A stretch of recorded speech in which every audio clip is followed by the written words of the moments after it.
Awesome. Welcome everyone to Cisco's Virtual Kitchen. We have a great show lined up today, and I get to introduce these folks that you're going to see me on the screen here. Now we're going to talk about marketing with food inflation. First of all, welcome, Roberto and Barry. Come on, Mr. Screen, work for me. And let's take this down. Oh, it's the wrong button. Oh, I got to talk about that. Anyways, there you go. Welcome, guys, to the show today. And first of all, these are two of the best of the best. Everyone's going to be listening to the show today. I'm going to turn that music down too. Barry, you've been on the show enough that you probably make a soundtrack of how many different intro songs we have. I like them all. I'm sort of doing chair dancing here in the beginning. So. Oh, you're not the only one, Barry. I got my guitar. I'm going to start jamming with it. I was going to say, the amount of coffee and Red Bulls I've had today, that's probably where that comes from sometimes, right? So anyways, well, thank you both of you. I'm going to introduce yourselves here in a second, but everyone's going to be listening to this show later on our podcast channels or on YouTube, Spotify, everywhere else. That just Google Cisco Virtual Kitchen Podcast and we just come up. On that, today we really want to talk about marketing with food inflation. And food inflation is in the news everywhere. We've heard a lot of the negative content. It tends to, I guess, be attractive for people to hear about the negativeness. People like posting those damn articles. But I want to talk about how to navigate through food inflation in the marketing side of our businesses out there and our restaurants out there. You guys are the best when it comes to it. So maybe I'll get you guys to introduce yourselves first before we jump into today's conversation. So Barry, over to you. Hi, I'm Barry Schuster, and I'm editor of Restaurant Startup and Growth Magazine and RestaurantOwner.com. Come on, there's more, and each where. Well, I mean, I'm a clinical adjunct, a clinical associate professor at North Carolina Central University. I was formerly the interim chair of their hospitality program. So I have a lot of interest in the educational side of things, and of course the media side of things, and consulting, and on the legal and regulatory side. So I'm kind of into this business in a very big way, and real happy to be here, Jay. Thank you for having me. A legend, totally. I'm so excited. Roberto, where are you? I don't know why you made me follow Barry. I mean, come on.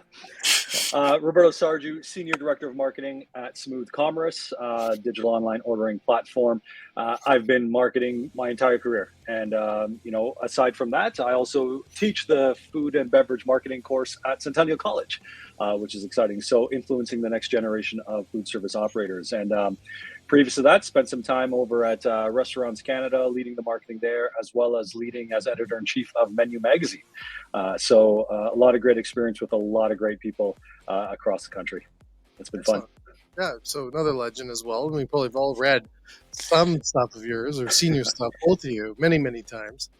So thank you, first of all, to jump on the show today and talk about what we want to talk about around this food inflation. I think you both have obviously heard enough of it. Mm-hmm. I want to talk about marketing, get back into this conversation about marketing. So I'm going to open it up, and one of you can jump in, and then we'll just go back and forth, play little tennis questions around this topic. So where do people start? I always want to, let's create a journey in a sense with our listeners and stuff around this whole marketing thing. So I'm owning a restaurant, and I'm dealing with all this in food inflation. I've been told a million times now to cut my cost, do my checks and balances, do everything I can right now. But I get to my marketing plan for my restaurant. Where do I start? Who wants to jump on that? I'm hoping Roberto will. We're so operationally oriented, and marketing is your wheelhouse. I'm really interested in what you have to say. No, that's awesome, Barry. No problem. I think one of the first things you want to do when you start is not to look at cutting marketing. I mean, as almost any business, any restaurant, any brand, when they think about, okay, how am I going to cut costs to balance my books? I'm going to cut marketing. But, you mentioned it before, Barry, when you mentioned about, you still need to get people's foot in the door. So what are you going to do? Well, I think you need to go back to understanding the very basic of, well, who is my target market? Who am I trying to reach? Because what happens is over time, a lot of restaurant operators, a lot of restaurants brands, they tend to almost expand across everything and say, okay, everybody's my market. I want to reach everybody because I want to bring everybody in. During a time like this, when you're struggling to figure out, okay, where am I going to actually place my dollars? You really want to spend it in those people who are going to spend with you. So where are they located? What are they doing? And how do you reach them? So I think going back and re-looking at your strategy and your actual marketing strategy from the very basic, and this is what we teach, is who is your target market? Where are they? And what channels do you use to reach them? Once you understand that, then you can really start understanding, okay, now I can efficiently spend my dollars that I have in ways to basically convince my audience to come back in, to reach back out, and you can start reaching out to them, and then we can start talking about all the different tactics you can use to get them back in. So for me, it's going back to the very beginning, going back to the drawing board and looking to see who my customer is, where they are, and how am I going to reach them. Barry? So maybe Barry can jump in on this as well. Is like, how do you find out who your customers are? What's the best way to do that? Yeah, I mean, part of it is going to be being in the restaurant. Our orientation is independent operators, and so very few independent operators can succeed without the owners being around, touching the tables, talking to people, seeing who's coming in, why they're coming in. As we all know, you cannot survive in this business without repeat patronage. There's very few restaurants that can manage on one-off guests who just come for one time and never come back. So I think, from my perspective, it's really knowing what's going on inside your restaurant, talking to your staff. Your staff have so much information about who's coming in, what they're saying. I talk a lot about culture and these cultures in these restaurants where the staff feel like they're part of the business and they are people who are there to provide important information to everybody in the house, and they share that. I mean, to me, that's really a perfect way to start. They're in your restaurant. Now, Roberto, probably you can tell us, okay, once you got them in there, how do you keep in touch with them and keep them engaged after they walk out the door? And I think that's critical. And the best restaurants somehow manage to keep in contact, engage their guests when they're not inside the four walls or picking up their takeout delivery at the doorstep. So- One of the so- biggest trends. Oh, sorry. I was just going to ask this to you, Roberto, on this. Maybe you're going to answer this already. Sorry for cutting you off. Is it harder to market for new customers or repeat customers? In any business, is always to acquire, right? The cost of acquisition is always going to be higher for any business, because not only do you have to spend time to get their attention, but then you also have to spend time to get their interest and then actually get them to take action to come in to see you. So the dollar spent to do that is a lot more versus those repeat customers. And that's what I was going to actually allude to. One of the trends that we've seen pre-pandemic and then post-pandemic is the increase in loyalty programs. We saw a lot of brands create audiences over the pandemic by staying in touch with them and just by having the information. And that's a great way to really know who your customer is, because through a loyalty program, you're actually starting to get that data about their frequency of visits, what their check size is, what they're ordering, and so on and so forth. And that's information you can really dig in and use to leverage not only what you're doing on your menu, but how you're reaching out back to them through communications, whether it be email, whether it be text messaging, whether it be just, flyers or direct mail, and what you're offering out there. So from my perspective, it's always going to be, can I get a higher frequency off of my customers who are already coming in there and do things to increase their basket size to help drive revenue that way, while on the other side, I'm not spending as much maybe necessarily acquiring new customers, but I'm leveraging word of mouth from my current customers to be able to do so. So let's talk. I want to get into this too, and I think this will be a good part of this conversation. Is I want to talk a little more about the specifics around marketing. Like, do you market the service right now or your products, the experience or the products? What is the best tactic right now dealing with inflation? Are people looking for the messaging of you marketing through more about the experience you're going to offer them, or about the product specifically? Because I see a lot of product in the QSR side right now ramping up more in the marketing space. Let's jump on that. I'll quickly share from a QSR perspective. Yeah, I think you're seeing a lot more of the product because that's what people are going for. Like, one of the big coffee shops up here introduced their value-based menu where everything's under $3, right? And that's actually a tactic a lot of the QSR brands are using because of the inflationary spends, and they're getting less of the share of discretionary wallet from a customer. So what can they do to offset that? Well, they're going to maybe offer smaller portion size. See things like sidekicks, and see things like side dishes for maybe $2.99, $3.99. But from the perspective of there may be more dollar value in that, and if I can actually get somebody to buy four of those, they're probably increasing their basket size more than they would normally if they were just to come for a combo. So a lot of QSRs are doing more of that. What I see from a FSR point of view is, I think the experience is a big thing because now as a consumer, I have to be really specific about where am I going to spend my dollars. And when I go spend my dollars, I want to make sure I'm getting the best bang for my buck, not only from a value spend, but from an experience, whether I'm going out with my friends, family, or significant other, for example. So I think from that perspective, that's why you see a lot of FSRs offering a lot more than just a night out. There's a chain here that has reintroduced trivia nights because it's bringing No in way. some more activity and it's increasing dwell time at their restaurant in hopes of increasing again that check size at the end of the day. So does that also then tie into, because recently MPD put a post out the other day, Vince did, and I gave him a compliment because he was talking about this. There's an increase in family dining. Is that a result from one of this marketing towards that experience? Because family dining, you didn't hear much of it. And that's the first post I've seen in a long time.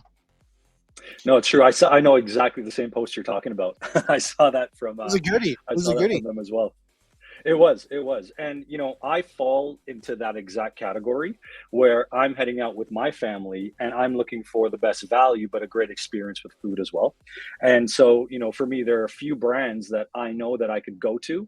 And that's what, from my perspective, is that because I'm taking my kids out, where am I going to take them so they can have a good experience, where they can enjoy their meal, and I'm not breaking the bank and offering them, to going to a place that doesn't necessarily have a kids meal or a kids section to be able to offer them, or even just kids activities. One brand actually has introduced and kudos to them, and augmented reality game that you can use. You sit down in the restaurant and your kids, as you know, and if you have kids, when you go to a restaurant now, you probably give them your phone or iPad or something just to keep them quiet so you and your partner can enjoy. But what this game allows you to do, it allows you to, use their cell phone and play an augmented reality game right within the restaurant at your table without disturbing any other guest. But at the same time, again, it's a great experience for my family and my kids. And so from my perspective, I'm going to go back there more often because of everything that they have. Not only do I enjoy the food and it's cost effective from my pocket size, wallet size, but it also gives my kids a good experience. So you're starting to see more families pick and choose where they want to go out because of the inflationary cost of doing groceries, for example, but also families are busy. We know, there's still kids activities that are happening on a regular basis. So how can you be that one brand to tap into that? And I think that's why you're seeing a lot more of those experience-driven offers at restaurants. Barry, are you seeing that down in the U.S. market? Yeah, I do. I think Roberto made some really good points. One of them is that, and you all know this because you shop for groceries, or somebody in your family does. It's not cheap to get out of a supermarket these days with with a very small amount of food. There's a time issue. People with young families. I mean, there is this kind of cost benefit analysis of it might not be that more expensive to go out and have a meal out with the family, and that means we don't have to cook food, and everybody can find something that they like. So yeah, I'm seeing a little bit more of that down here. And you talked about, well, is it the product or the service? I'm seeing a lot more emphasis on the product across the board, even with independents and so forth. However, I mean, we don't have to we all know that, bad service is not going to save your product. So, a big part of the factor of getting somebody back in the restaurant is to have a very good guest experience. And when you have both going on, my belief is that people are a little bit less sensitive to the added cost of dining out because the food was great, but they were treated really well. And, that's in my way of thinking, that's a lot of what is helping some operators become very successful in spite of this. So Your oh, front line, sorry, Jay. Your go ahead. front No, line go. You vary. go, Roberto. You mentioned it. Please put it on. Your front lines are some of your best marketers / salespeople, and I think you're bang on. When you go into especially a full service restaurant or any restaurant, you get a hello. I mean, it's literally table stakes for a smile and a how are you doing today, and that could really, sometimes I feel that the level of service that we have to get to as an industry overall is there. The bare minimum is not that far off the ground to have a great experience, if from what we've seen in the past. Okay, I By want the to way, jump in this. Jay, you asked me to do something on secret shopping last time we talked. So in the Yes, I February did. issue, Yes, I've got I an did. article for you, Jay. I got an article on Yeah. secret shopping, and it's actually very instructive, and it speaks to some of those things because as much as you want to be in your restaurant and touching tables and talking to guests, you're not really going to be there all the time, and so Yeah. secret shopping, I thought it kind of was on the way out, and there's been kind of resurgence recently. So. Well, I You, think I don't know if it was our show that did that, but we'll take credit. sure. But it is so important because I think right now, and I don't want to get off the topic of marketing and stuff like this, but I think that mystery shopper thing it came up in a couple other shows this past week, is the importance of finding out what people are thinking about the value that they're spending within that restaurant, and I think it might have been it actually might have been something I read out of one of your magazines, Barry, or on your site. Um, is the fact that when things kind of go south, and you kind of alluded to it as well, Roberto, is don't pull back on your marketing through the rough times. Um, Same kind of thing. Don't pull back on finding out what your service levels are, or what people think are your service levels, or what their value is. The worst thing to think is that they all enjoying it right now because they're coming out to your restaurant with everything else. I think we forgot maybe the competitiveness. I think is going to be raised higher and higher as we see that foot traffic maybe dip down a little bit. Check averages maybe are still stable, or what one could read one article and one goes the other way. But I think it's so important right now is to make sure your diners are getting the experience they want, and to check in with a mystery shopper program right now, because we kind of let it go through COVID. I don't think anyone was doing mystery shopper through COVID, which I still recommended because third party delivery, there could have been some mystery shop in there done. I tell you, Yeah, it would sure. have been a good idea to get people's feedback on what the food looked like in those containers, in those For bags sure. during COVID. Um, Anyways, I want to jump on this other subject here really quick. Is customer loyalty programs have also now becoming more and more. It's coming in the news more and more. We're seeing this pop up in a lot of the different channels I work with. What's your take right now on customer loyalty? Do it or don't do it right now, as we see inflation come through. Roberto, you want to start? Do it. There's no question about it for me. It is one of the easiest ways to get your guest information, because as we're going to a cookieless future, and all my marketers should know what that means, especially for digital marketing. It's going to become, as more privacy laws come in place, you're going to have a harder time sometimes getting in touch with that guest or acquiring that guest. By getting them onto your loyalty program, they've given you permission. They've given you permission to contact them on a regular basis, whether that's with offers, whether that's with specials, whether that was just cool things that you may be doing. So for me, a loyalty program not only gives you the ability to communicate in the ways that the customer wants to communicate with you, whether that's through text, whether that's through email, whether that's through the app itself that you may have on your phone for that specific brand. And I think, really quickly, there's only a certain select amount of apps that a customer will have on your phone. If you, through your loyalty program, can get your app and your branded app on their phone, they're giving you that space to communicate with them because they want to hear from you, because you are a brand they trust. So for me, it's being able to do that. And then, like I was mentioning earlier, the return on that is you get all their information. You get when they've shopped with you. You get how much they're spending. You get to know what they're spending on, and you're free to ask more information to learn more about them. So having a loyalty program really is the one thing that gives you permission to talk to your customers on a regular basis and offer them things that, you know what, maybe they can't get anywhere else. And I think that's a real big point of difference. And we've seen a lot of the good brands do that, where they have app only exclusive offers. I know we work with one brand right now that actually offers a mystery item on their menu, and you can only get it if you have their app and you're No part way. of their loyalty program. So yeah, it's really, and they don't offer it on the third party platforms. They don't offer it when you go in the store. So it's a way to keep guests repeating, coming back to their app. It's a way to drive stickiness. So for me, a loyalty program right now is a must have. And you definitely want to look at a digital one. I think gone are the days of the punch card where you buy 9 and get the 10th free. I think you want to find a way to ensure that you have the ability to two-way communicate with your customer. Yeah, and I think you've seen that I know McDonald's is like their site and their loyalty program that they have is very successful. I've read a lot about it. It's rocking the nation, and Yep. you do see some of those players out there with Starbucks and different companies that have Mhm. done a very good job in this space in the digital loyalty programs.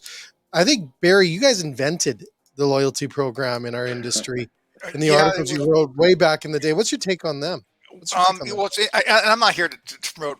I'm here to promote SVK, not a magazine, but this happens to be the February issue, which I'm working on right now, has a feature on loyalty programs. And everything Roberta said, I absolutely agree. I learned some things from that article. It was written by Stephanie Robson, who's a former professor at Cornell hospitality program, and now she's a consultant. And a few things. Guests seem to be more attracted to buy one get one free things rather than, oh, you'll get something for less money with this particular coupon. I think Roberto, he really suggested it. It's a way of rewarding your loyal customers by making them feel kind of like they're VIPs, having something that they can get that maybe nobody else can get because they're coming in. And on coupons, of course, we're way past the era of paper coupons and punch cards. But one of the demographic things that Stephanie had brought up, which I hadn't thought about, is there used to be this idea that men didn't like to use coupons. Women would clip coupons. Women would bring in their punch cards to get their free cup of coffee, whatever. But when these things are digital, apparently, whatever, if that is true or not, men feel much less uncomfortable, taking advantage of these discount coupon programs. That makes sense, Roberto? No, it absolutely does. It absolutely does. I know one of the things that a few of our clients do, Mary Brown's being one of them, is that the redemption or the gamification of your loyalty program. As you order more, you get to receive more, and I think that's one of those big things that any brand can really do and offer, especially pretty easily nowadays. There are a few really good platforms out there. I'm not just promoting me, but there's a really good few platforms out there that can help brands do that. And like I said, to gamify it almost gives you the opportunity to, what Barry said, offer them something they can't get anywhere else, whether that's that secret menu item or whether that's something that they can get after 3 orders. But again, it's all tracked, right? So now I know that this customer has redeemed 10,000 loyalty points and they come visit me like 3 times a week. I can actually simply reward them as well, as a high volume customer. So yeah, I think it's a must do in today's day and age, especially as we talk about the discretionary spend and the size of wallet that a customer has today in order to make a decision on where they want to spend that dollar. They're going to spend it with brands they trust. And if they trust your brand, they're most likely going to be part of your loyalty program anyways. And in times of inflation like this, where I have to determine where I want to spend money, I'm probably going to spend it on brands that I trust and I'm comfortable with. And that's why you see a lot of research coming out showing right now that customers, and this is across the board, but they're going to brands because they trust these certain brands. So how can you be a brand that a consumer trusts? So I want to, because I think this leads into my other part here on this, maybe second half of this question, I want to put it that way, but is that then also where you market or utilize a referral program off of this as well? Word of mouth, man. I mean, if I Exactly. tell you to go, if I say that, hey Jay, we're going here for dinner when you come to Toronto, and I tell you it's really good, I've had a good time, you're probably not going to question my question my authority on it. Yeah. And I think, if I tell you there's a restaurant open there, hey, I'm going to send you a referral code. It's a great time. The refer a friend is the basis of your word of mouth marketing, and it's the easiest way to, I think, get new people, and it's one of the cheapest ways, really, from a new customer acquisition standpoint. And you can do that again through your loyalty program, or just a simple, here's a card to check out this one place that I really enjoyed. But no, you're absolutely right. Like, it could lead to signing up a new loyal customer for very little spend, because somebody just going back, and we talked about it before, someone just having a great experience at your restaurant with great food and great service, and they tell somebody else, literally it's the most ancient way of marketing, which is word of mouth and referring a friend. Now, does that also work with social in a sense? Maybe Barry wants to jump on this as well. But if I mention something on social, I read this the other day. If I put more people are reading reviews of people's opinions about their restaurants and making decisions by that than actually the restaurants promoting themselves. Y- Is You know, that kind of what you're hearing too, Barry, or what's your take on that? social media is kind of an interesting creature. Every operator that we talk to, has some type of presence on Facebook, Twitter, Instagram, and that's been going on for a long time. Um, for independents, you're really serving a local market, and one platform that I don't hear people talking too much about, but as I sit back and look at it, I see it being incredibly effective for independents is Nextdoor. um, you got somebody, who goes to a restaurant, next door, people joke about it, they complain about people's pets and whatever, but if you can get people talking about a restaurant locally, it really, it does become pretty viral. And let's face it, if you're, an independent operator with one unit or two or three units regionally, do you really care if, you're getting, 20,000 Twitter followers from all over the world. Hmm. Now, on that, I want to bring, because I think that brings me into my last question, kind of in a sense, as we wrap this up today, because I know you guys are busy, and I don't want to take all your time as you write articles that I suggest. Thanks, Barry. Is I do want to talk about this because I think one of the we saw this through COVID is that we saw people partnering with local businesses and stuff through COVID, where people were giving deals if they went and got a haircut, and the restaurant was working with the salon. I think that was in Toronto, with the barber shop, and they were getting a deal for the restaurant down the street if they got a haircut here, and vice versa. They were going back and forth. How important is it today with inflation on partnering with your local businesses and local communities and driving traffic in your restaurant? Roberto? I think it's important because you're always creating community, and I think especially with, Barry talks a lot about the independent restaurants. The independent restaurants being able to create a community around them, to be able to refer good people, especially down the street. You walk down the Danforth in Toronto, you walk down the Surrey District. Those are little community hubs, and people are going to want to connect with others who are doing business. I think at the end of the day, whether it be cross promotional bundle deals during the pandemic, I think we saw probably the acceleration of pop-up shops with both product and restaurant and retail working together to bring a unique experience out to something that somebody has never experienced anything like that. And I think that is, again, just a really different experience that you can then take to market, to basically, hey, here's my point of difference. We're doing a pop-up. We have this this beer, this vodka, this food coming in, and for a special, dinner event. And all those things happen because you are working with your community, you're working with your neighbors to be able to do that. And it's a great strategy. And again, from a marketing spend perspective, doesn't cost you a lot. And if you have built up that social media audience on whether it be Twitter, Instagram, or TikTok, for example, if you've built up that audience and you can promote that out there, I think your word of mouth referral, quote unquote, word of mouth referral on social can grow pretty exponentially to help your business. So Barry, you guys have been talking about this for a long time, and all the stuff that you guys do at restaurantowner.com, and it is really that local support. I think you guys also, I think you might have wrote the book on it. Is there a time when it doesn't work though? When working with your local community or a business, it's like, nah, you should stay away from this. Does it ever work against you? I just can't see it. And I'll tell you, you all are familiar with Johnny Caraba.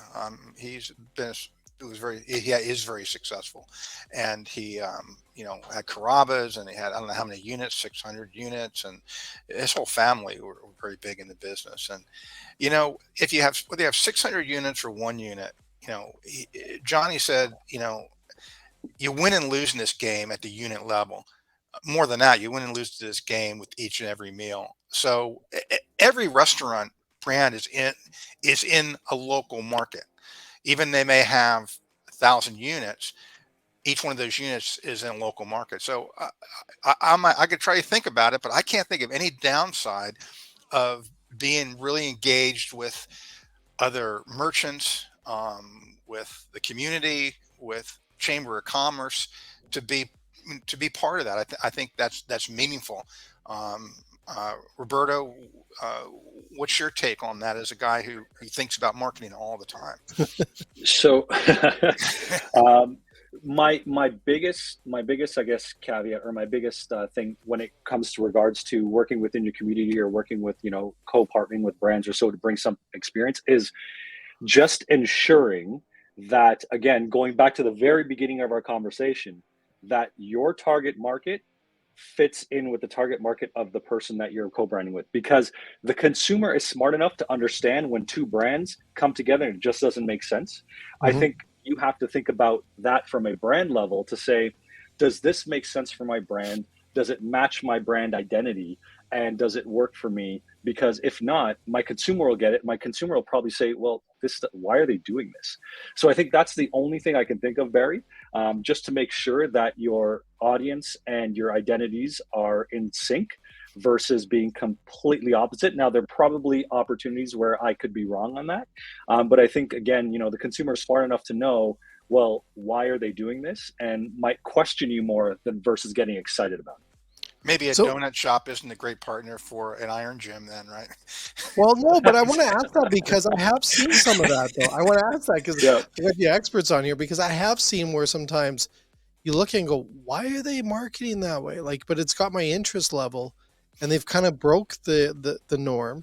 Yeah. And all of a sudden you see a marketing, and I apologize, I can't think of anything right now, but you'd see one brand and it's like, why are they on this? Why are they promoting? And then it turns out to be successful. Does that happen? Yeah. Is that something that strategies your restaurants be looking at that?